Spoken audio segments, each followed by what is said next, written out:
오늘 우리가 함께 읽은 본문의 등장인물은 예수님과 제자들입니다. 그리고 사이드로 등장하는 중요한 인물들이 있는데 주의 이름으로 귀신을 내어 쫓은 사람과 사마리아 사람들입니다. 제자들은 귀신을 내어 쫓는 사람과 사마리아 사람들에 관해서 매우 못마땅한 태도를 보이고 있습니다. 오늘은 제자들의 이런 자세, 이런 태도에 관해서 말씀을 나누도록 하겠습니다. 자, 본문의 앞단락 누가복음 9장 40절에서는 제자들이 귀신을 쫓아내지 못했다는 내용이 기록되어 있습니다. 자, 어떤 아비가 귀신 들린 아들을 예수님의 제자들에게 고쳐달라고 했는데 제자들이 귀신을 쫓아내지 못했습니다. 그래서 아이를 치유하는데 실패한 것입니다. 귀신 들린 아이의 아버지가 많은 사람들이 보는 데서 제자들이 귀신을 쫓아내지 못했다는 것을 공공연히 이야기를 했습니다. 그러니까 제자들이 많이 부끄러워했을 것입니다. 물론 예수께서 그 아이를 고쳐주어 제자들은 심리적으로 이제 부담이 덜 했겠지만은 아무래도 자존심이 상했을 것입니다. 그런데도 제자들은 그 일이 있은 지 얼마 지나지 않아서 누가 크냐고, 누가 서로 잘났느냐고 이렇게 서로 말다툼을 했습니다. 이렇게 제자들이 영적으로 성숙한 모습을 보여주지 못하고 있는 상태에서 또 다른 사건이 발생하게 됩니다. 요한과 제자들이 보니까 어떤 사람이 주의 이름으로 귀신을 쫓아내고 병자들을 치유하는 그런 장면을 직접 목격하게 됩니다. 제자들도 물론 많은 병자들의 불치병도 치유해주고 귀신도 쫓아내기는 했지만은 지난번에 귀신 들린 아이를 치유해주지 못해서 부끄러움 당한 일이 생각났을 것입니다. 제자들이 보기에 자신들은 귀신 들린 모든 사람들을 치유해 주는 것이 아니라 경우에 따라서 치유해 주지 못하는 때도 있었습니다. 그런데 그 어떤 사람이 귀신 들린 사람을 치유해 주는 것을 보고 괜히 제자들의 마음이 불편해집니다. 마음속에서 시기심이 생겨났을 것입니다. 그래서 제자들은 무언가 꼬투리를 잡아 그 어떤 사람의 사역을, 치유 사역을 방해하고 싶었습니다. 마침 그 어떤 사람은 스승인 예수님과 동행하지 않고 단지 스승인 예수님의 이름으로 귀신을 쫓아내는 사역을 하는 사람이었습니다.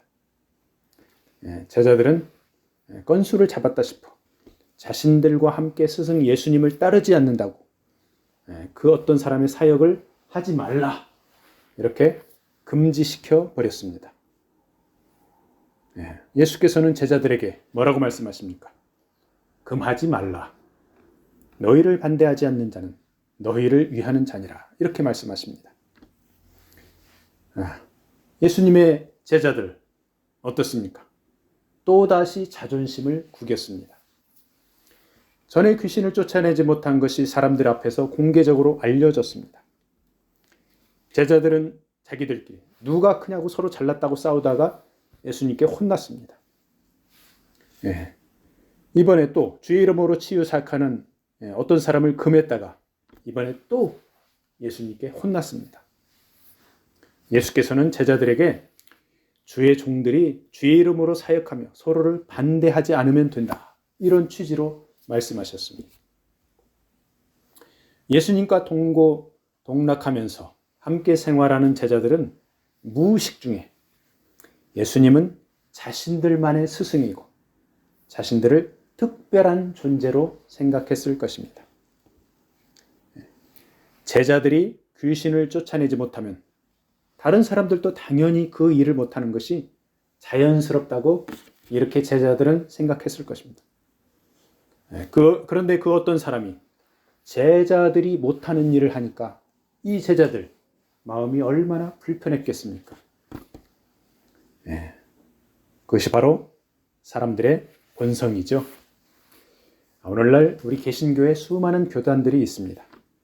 각자의 교리가 옳다고 큰소리치며 다른 교단을 깎아내리려고 애씁니다.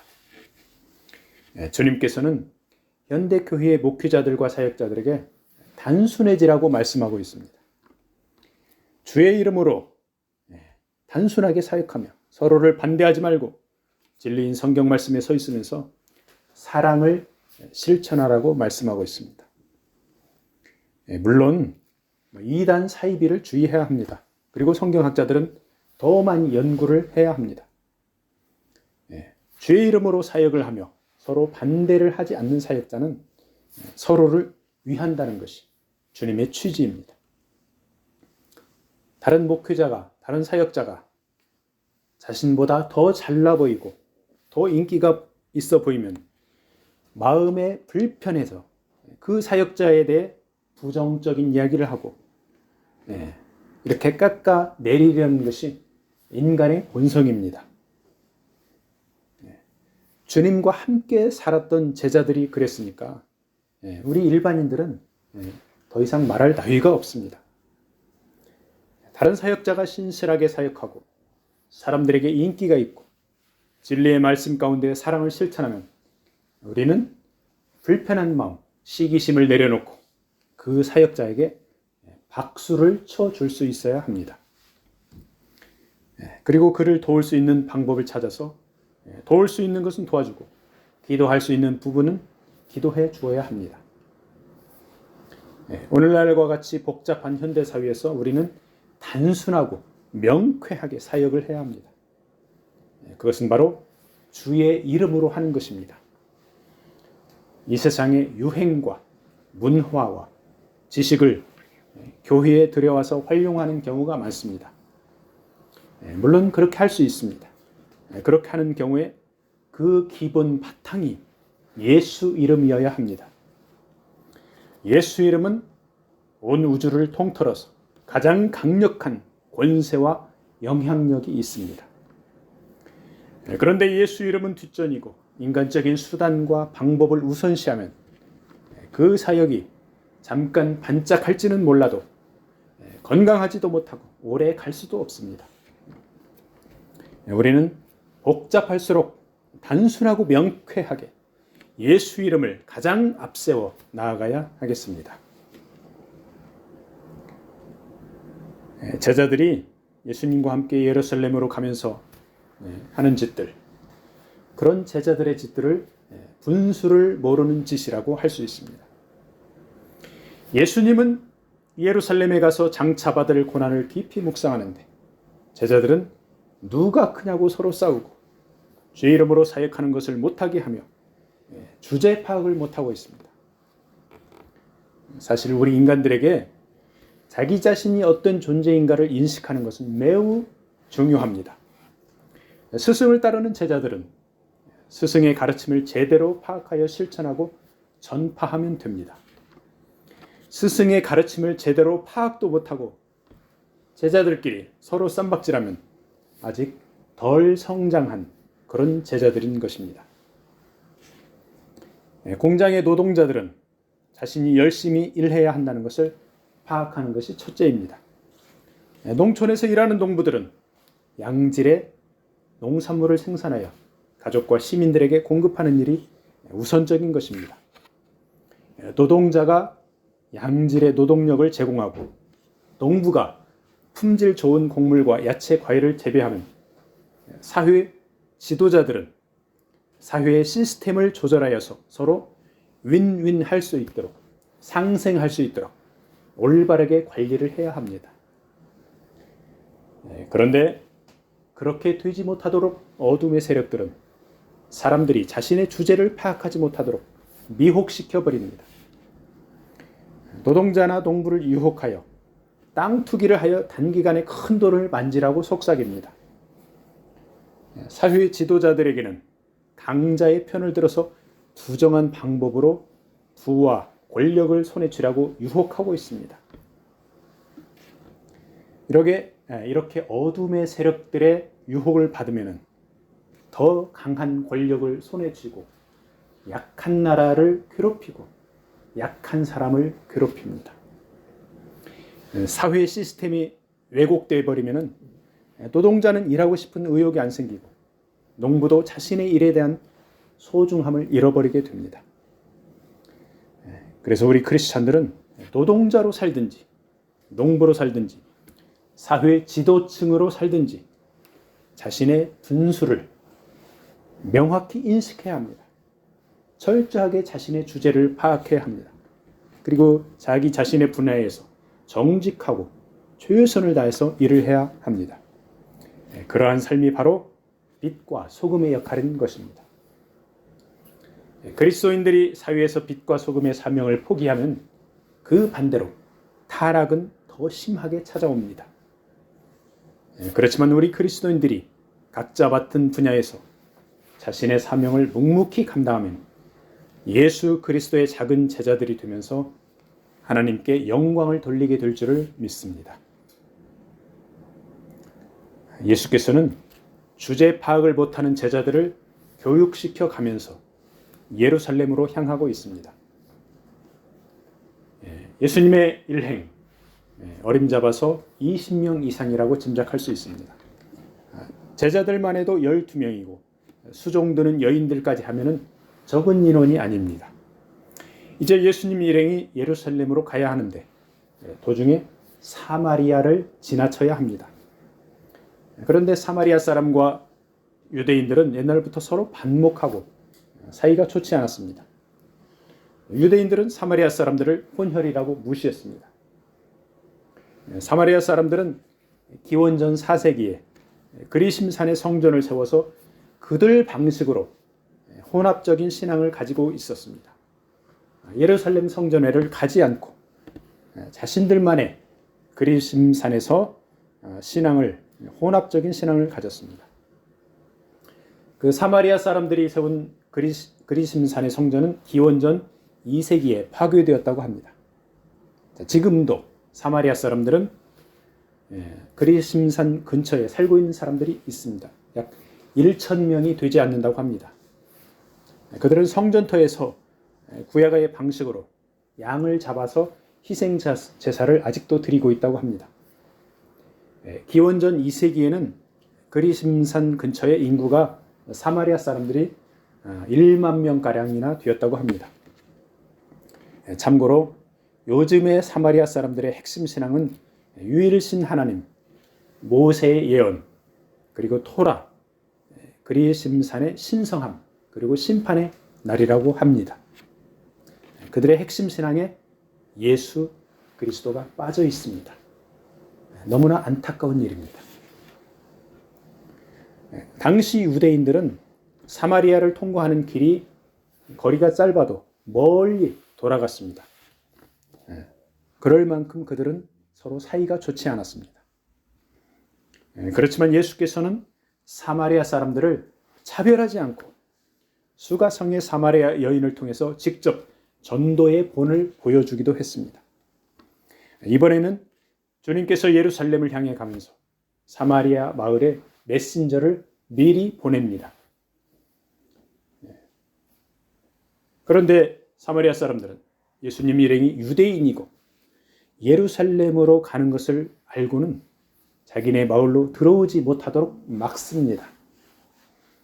수가성의 사마리아 여인을 통해서 구원받은 사마리아 사람들도 있지만 이렇게 구세주 예수님을 문전박대하여 구원의 기회를 발로 걷어차는 그런 사람들도 있습니다. 그러나 우리 주님께서는 인격적이십니다. 문전박대하는 사람들에게 신령한 능력을 발휘해서 강제로 영접하도록 할 수도 있었습니다. 그렇지만 주님께서는 인격적으로 사마리아 사람들을 대하십니다. 문전박대하는 사마리아 사람들과 맞서서 따지지도 싸우지도 않습니다. 그냥 다른 마을로 돌아가십니다. 예수님과는 별개로 제자들이 오히려 더 열받아 씩씩거립니다. 이 제자들이 또다시 자기 분수를 모르는 짓을 합니다. 제자들이 보기에 스승인 예수께서는 당대 최고의 지도자이십니다. 저 하찮은 사마리아 사람들에게 스승께서 배척당하는 것도 그렇고 제자인 자신들도 더불어 문전박대당하는 것이 너무나도 열에 받칩니다.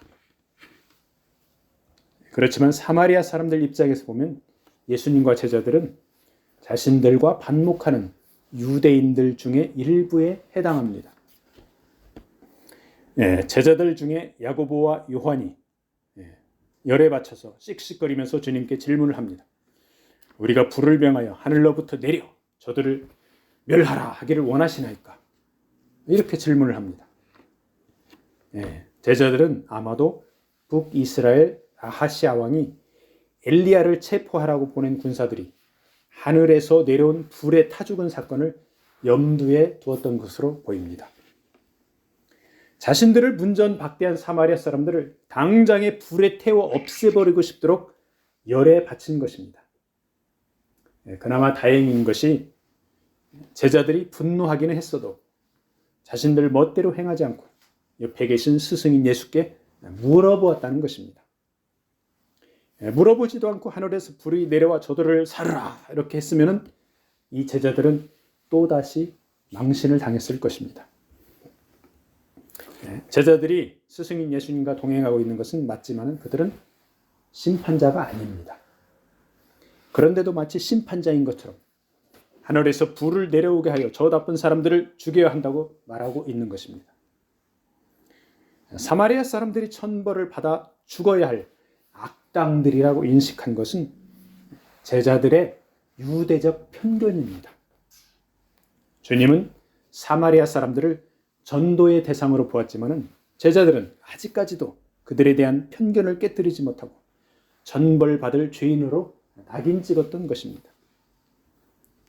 우리 그리스도인들은 각자 나는 정의의 사도이고 안 믿는 죄인들은 벌받아 마땅한 죄인으로 인식하는 편견을 내려놓아야 합니다.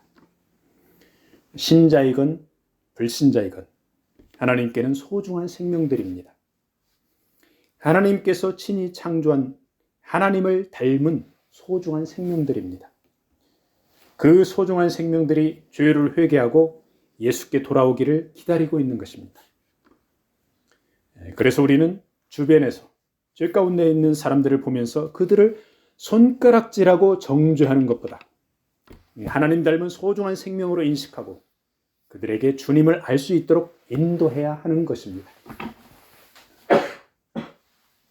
Excuse me. 주님께서는 장차 예루살렘에서 받게 될 고난과 죽음 그리고 부활과 승천의 기약을 염두에 두고 예루살렘에 올라가기로 이미 굳게 결심을 한 상태였습니다. 그 주님 앞에는 문전박대하는 사마리아 사람들도 하나님 형상을 닮은 소중한 생명들, 구원할 대상입니다. 당장에 심판할 죄인들로 주님이 본 것이 아닙니다. 주님께서는 어떠한 죄인일지라도 회개하고 돌아올 기회를 주시는 분입니다. 제자들은 이번에도 주제 파악을 못하는 말을 하자 주님께서는 돌아보시며 제자들을 꾸짖습니다. 주님께서는 생명을 멸하러 온 것이 아니라 구원하러 오신 것입니다. 한글 개역 개정 성경에는 포함되지 않았지만 어떤 고대 사본에는 55절 후미에 주님의 이 말씀이 포함되어 있습니다. 주님께서 이르시되 너희는 무슨 정신으로 말하는지 모르는구나. 인자는 사람의 생명을 멸망시키러 온 것이 아니다. 구원하러 왔노라. 이렇게 말씀하셨습니다. 제자들의 관점은 우리는 정의의 편이고 죄인은 벌을 주어야 한다는 것입니다. 주님의 관점은 모든 인간은 죄인이다. 그렇지만 그 죄인들을 멸망해서 구원해야 한다는 것입니다. 제자들은 심판자도 아니면서 심판자처럼 행세를 합니다. 주님은 심판자이지만 심판받을 대상을 기다리면서 기회를 주시는 심판자입니다. 오늘 우리는 심판자처럼 행세하는 제자들의 자세를 내려놓고 죄인들에게 돌아올 기회를 주시는 주님의 사랑을 본받아야 하겠습니다. 말씀을 마무리하겠습니다. 예수께서는 예루살렘에서 받을 고난을 미리 알지만 피하지 않습니다. 그곳을 향하여 올라가기로 굳게 결심을 합니다. 그런데 제자들은 누가 크냐고 논쟁하면서 주의 이름으로 사역하는 어떤 사람을 금하고 죄인들을 벌주는 심판자처럼 행세를 합니다. 결국 제자들은 주님께 꾸중을 듣게 되며 차츰 자신들의 분수를 알아가게 되었을 것입니다. 이런 제자들의 모습이 정확히 바로 우리들의 모습입니다. 우리 앞길을 막는 사람들이 천벌을 받아야 하고 천벌을 받아야 한다고 손가락질하기 전에 생명을 구원하기 위해 오신 주님의 마음을 먼저 헤아려 보아야 하겠습니다. 우리를 배려하지 않는 사람들에 대해 열받기보다 주님께서는 그 사람들을 어떻게 생각할까 묵상하기 바랍니다. 이번 한 주간도 주님과 동행하면서 생명을 멸망시키는 것보다 구원하기를 원하는 주님의 은혜를 풍성하게 누리기를 축복합니다. 아멘. 아멘.